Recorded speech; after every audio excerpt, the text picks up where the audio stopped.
আজি দিছপুৰ প্ৰেছ ক্লাবত সদৌ অসম কোচ ৰাজবংশী সন্মিলনীৰ সংবাদমেল।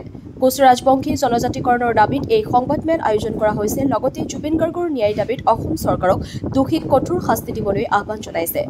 চাওক গুৱাহাটী দিছপুৰৰ পৰা বিশ্বজিৎ সাহাৰ প্ৰতিবেদন AIN লাইভ।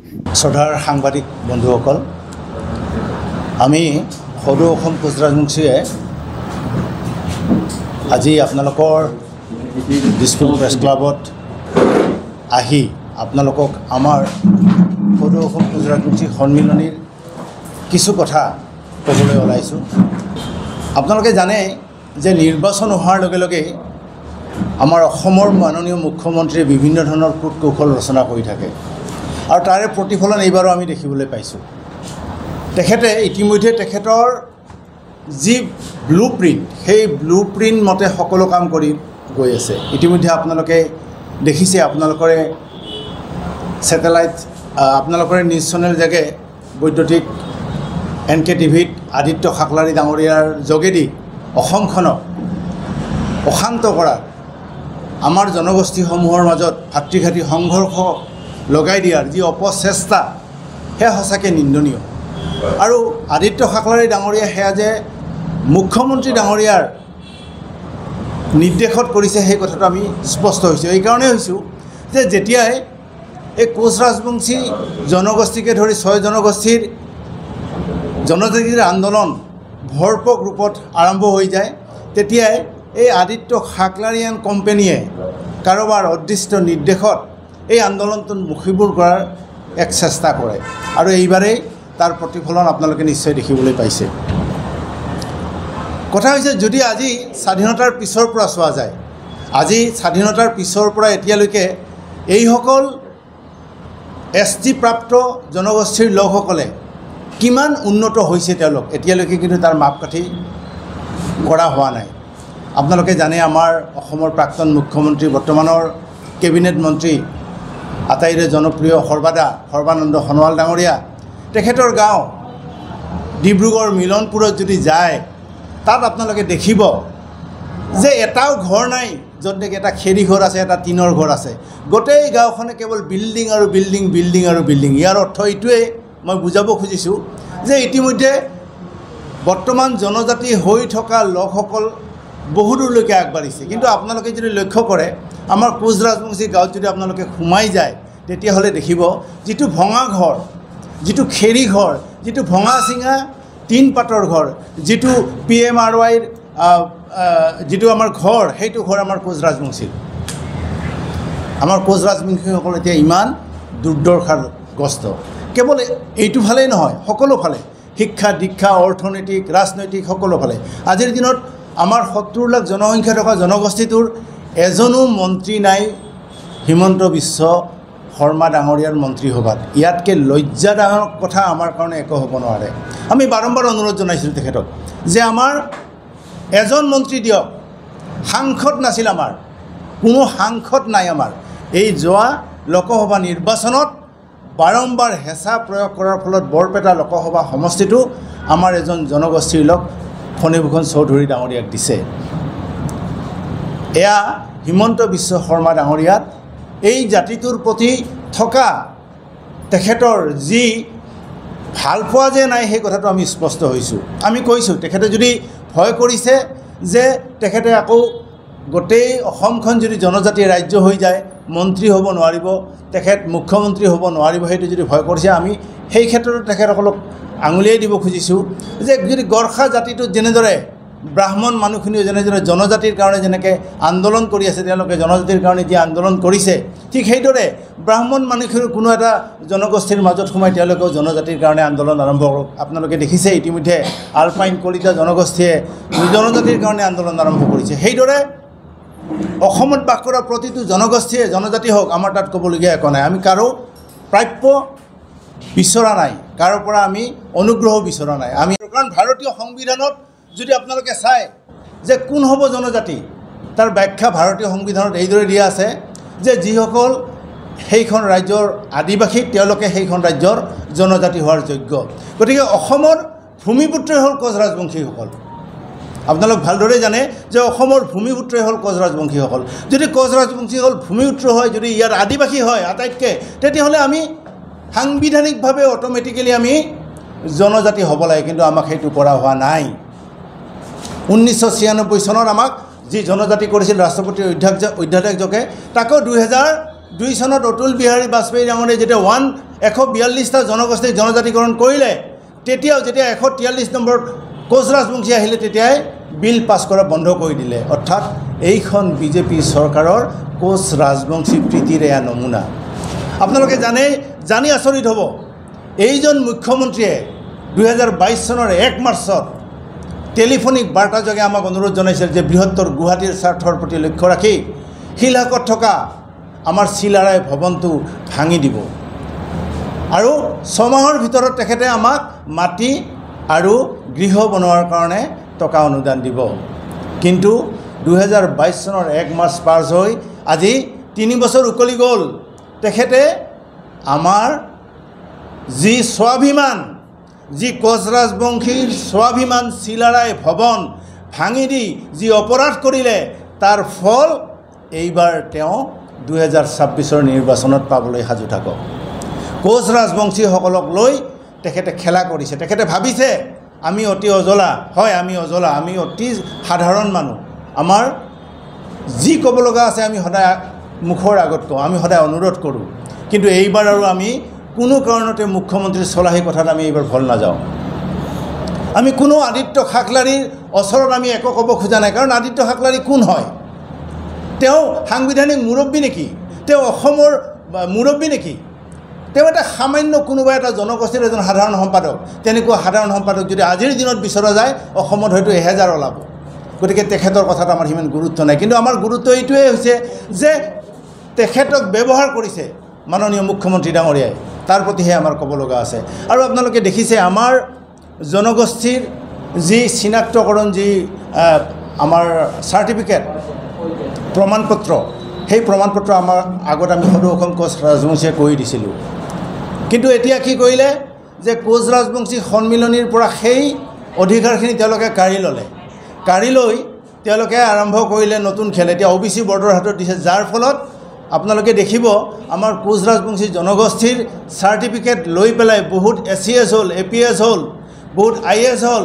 তেনেকুৱা আমি চাৰ্টিফিকেট থকা মানুহৰ নাম আমি ইতিমধ্যে মন্ত্ৰীকে আদি কৰি মুখ্যমন্ত্ৰীক জমা দিছোঁ, কিন্তু আজিলৈকে তাৰ কোনো বিহিত ব্যৱস্থা নহ'ল। অৰ্থাৎ তেওঁ বিচাৰিছে যে OBC প্ৰমাণ পত্ৰৰ জৰিয়তে বিভিন্ন আন জনগোষ্ঠীৰ মানুহে আন সুবিধাবিলাক লৈ থাকক, এইটো তেখেতৰ কাম্য।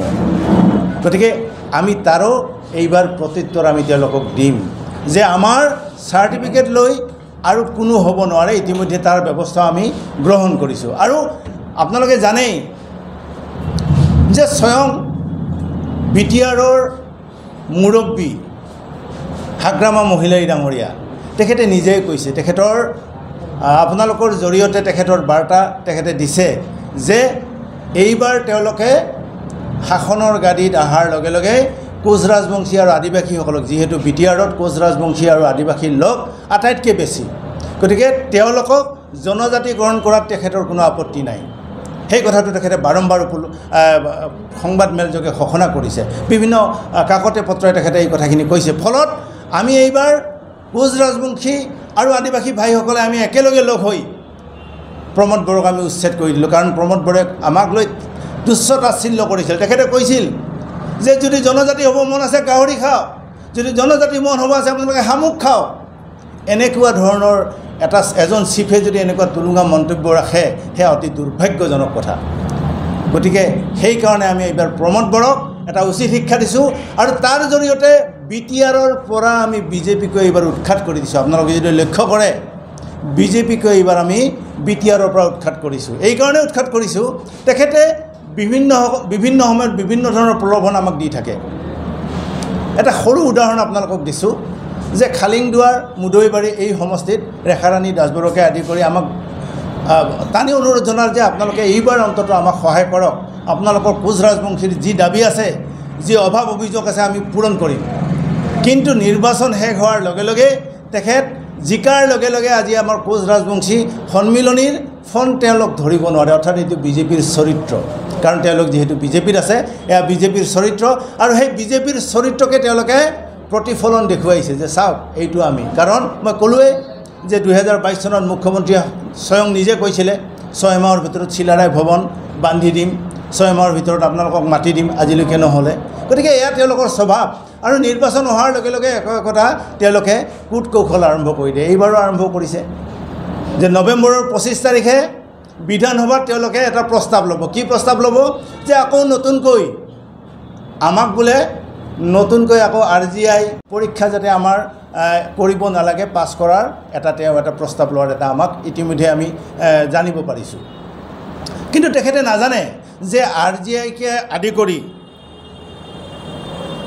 আমাৰ লোকসভাৰ যি কমিশ্যন আছে সেই সকলোখিনি পাৰ হোৱাৰ পিছতহে আমাৰ মোদী কেবিনেটে লোকসভাত বিলখন পাছ কৰি পেলাই ৰাজ্যসভাত জীৱিত কৰি থৈছে যিখন বিল ৰাজ্যসভাত জীৱিত হৈ আছে সেইখন বিল নতুনকৈ আকৌ আমাৰ অসমৰ বিধানসভাত পাছ কৰি পেলাই নতুন প্ৰস্তাৱ দিয়াৰ কি যুক্তি আছে তাত কোনো যুক্তি নাই এয়া তেওঁ নিৰ্বাচনী কৌশল পাৰ হোৱাৰ এক চেষ্টাহে মাথন কিন্তু এইবাৰ কোচ ৰাজবংশী সন্মিলনীকে আদি কৰি 6 জনগোষ্ঠীয়ে তেখেতৰ ললিপপ গ্ৰহণ নকৰে তেখেতে যি কূট কৌশল ৰচনা কৰিছে যে মৰাণ মটকক ৰাজসাহায্যৰ ৰাজ আতিথ্যৰে মাতি আনি যি আলোচনাত বহিছে সেই আলোচনা তেখেতৰ বিফল হ'ব তেখেতে ভাবিছে যে মৰাণ মটকক আমি এঘৰীয়া কৰি দিওঁ আৰু তেতিয়া এওঁলোকৰ বলটো কমিব তেওঁ যদি ভাবিছে তেতিয়াহ'লে তেওঁ সেই কথা ভুল ভাবিছে তেওঁ যদি সেই কথা মনত পাঙিছে তেতিয়াহ'লে তেওঁ ভুলকৈ সেই কথা পাঙিছে তেওঁ তাৰ প্ৰত্যুত্তৰ এইবাৰ সম্পূৰ্ণকৈ পাব 2026 নিৰ্বাচনত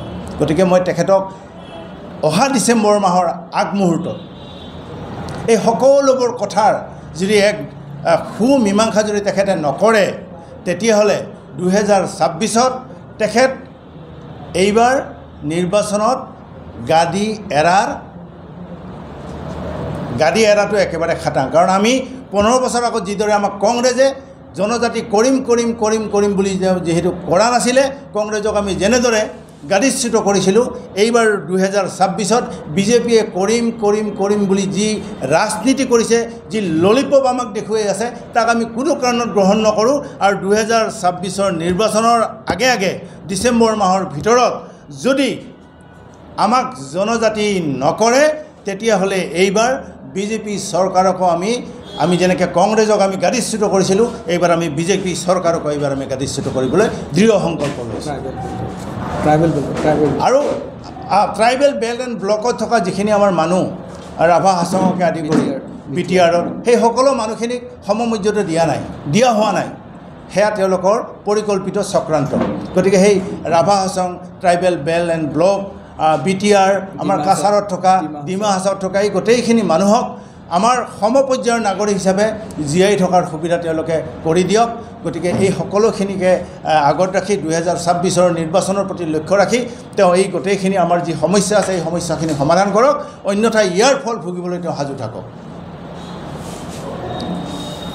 অসমৰ কলিজা সকলো মানুহৰ তাত কোনো জাতি জনগোষ্ঠী নাই কি হিন্দু কি মুছলমান কি খ্ৰীষ্টান কি শিখ কি ইছাই তেওঁ অসমৰ কলিজা সেইজন ব্যক্তিৰ যি অকাল মৃত্যু কেনেকৈ হ'ল তাক আজিলৈকে অসম চৰকাৰে ভেদ কৰিব নোৱাৰাটো আমি সন্দেহ কৰিছোঁ কাৰণ পেপাৰে পত্ৰে আমি পাইছোঁ ইয়াত হয়তো ক'ৰবাত চৰকাৰী কিবা পৃষ্ঠপোষকতাও থাকিব পাৰে চৰকাৰৰ হয়তো কিবা তাত প্ৰৰোচনাও থাকিব পাৰে এয়া আমি আপোনালোকৰ জৰিয়তে সংবাদ মাধ্যমে হওক বা কাকতে পত্ৰই হওক আমি দেখিবলৈ পাইছোঁ গতিকে সেই সন্দেহ এতিয়া আমাৰো ঘনীভূত হ'বলৈ ওলাইছে কাৰণ ইমানখিনি প্ৰমাণ আপোনালোকে উলিয়াই দিয়াৰ পিছতো আজিলৈকে জুবিন গাৰ্গৰ যে ন্যায় হোৱা নাই সেইটো আমি আচৰিত হৈছোঁ সেইকাৰণে আপোনালোকে দেখিছে আমি 11 তাৰিখে যি ছ'চিয়লজি ধৰ্ণা কৰিছোঁ তাত আমি জুবিন গাৰ্গৰ ফটো ৰাখি পেলাই তেখেতক শ্ৰদ্ধাঞ্জলি দি কৈছোঁ যে জাষ্টিছ ফৰ জুবিন গাৰ্গৰ জাষ্টিছ হ'ব লাগে তেখেতে ন্যায় পাব লাগে কাৰণ পামী বৰঠাকুৰে কৈছে যে জুবিন গাৰ্গক যদিও আমি দহন কৰিছোঁ কিন্তু পামী বৰঠাকুৰৰ মনৰ জুইকুৰা কিন্তু এতিয়াও নুমুৱা নাই গতিকে পামী বৰঠাকুৰৰ লগতে তেখেতৰে আমি ককাই ভাই ভনী আমাৰো সেই মনৰ জুইকুৰা নুমুৱা নাই আৰু সেইখিনি যদি অতি শীঘ্ৰে এমাহমানৰ ভিতৰত যদি সেইখিনি তেওঁ সমাধান কৰিব নোৱাৰে সেয়া অসম চৰকাৰৰ ব্যৰ্থতাৰ বাহিৰে আন একো নহয় আমি দেখিছোঁ ননীগোপাল শ্যামকানু মহন্ত তাৰপিছত সিদ্ধাৰ্থ শৰ্মা শেখৰজ্যোতি গোস্বামীকে ইত্যাদি কৰি কিছুমানক জেল হাজতত ৰাখিছে কিন্তু হাজতি দিলে নহ'ব আমি বহুত দেখিছোঁ যে চোৰ ডকাইতক এনকাউণ্টাৰ কৰিছে ক'ত গ'ল সেই অসম চৰকাৰ ক'ত গ'ল সেই পুলিচ প্ৰশাসন যি পুলিচে অন্যায় কৰিলে কাৰোবাক গুলিয়াই মাৰে ক'ত গ'ল অসম চৰকাৰ কাৰোবাৰ অন্যায় দেখিলে হাজতত ধৰাই দিয়ে আজি কিয় অসম চৰকাৰ চুপচাপ হৈ আছে গতিকে অসম চৰকাৰ যে এই নিশ্চুপ হৈ আছে তাৰ অন্তৰালত নিশ্চয় কিবা ৰহস্য থাকিব বুলি আমাৰো সন্দেহ হৈছে আৰু সেইটো আপোনালোকৰ লগত আমিও একমত আমিও বিচাৰিছোঁ যে জুবিন গাৰ্গৰ ন্যায় হওক জুবিন গাৰ্গ আহক অন্যথাই জুবিন গাৰ্গৰ প্ৰতি অন্যায় কৰা যি দল সংগঠন ব্যক্তিয়ে নহওক তেখেতক আমি নিপাত যাবলৈ আমি সদায় ভগৱানৰ ওচৰত আমি প্ৰাৰ্থনা জনাম যিকোনো খবৰ বিজ্ঞাপনৰ বাবে যোগাযোগ কৰক 7896121996